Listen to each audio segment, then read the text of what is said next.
ती तणफडणाऱ्या उन्हातील सावली आहे. ती स्नेहानं सजलेली, ममतेनं भरलेली माझी जन्मदात्री जननी, माझी आई आहे.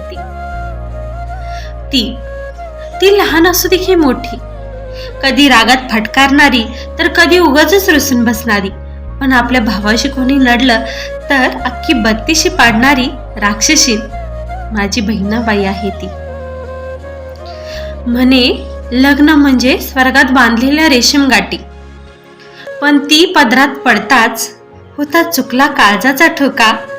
ती कितीही बडबडली तरी तिचे बोलणे कान उघडे ठेवून ऐका.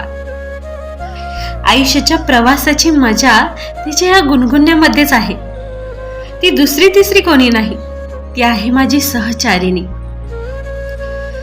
ती थोडंसं बोलायला येऊ लागलं की नुसती कटकट करत राहते. थोडंसं बोलायला येऊ लागलं तर नुसती करत राहते कटकट.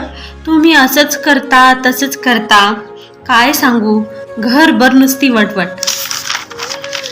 कामानं थकलेला शीन जातो, ती देताना तांब्या भरून पाणी, केसातून हात कुरवाळताना म्हणते, बाबा मी आहे ना तुमची राणी.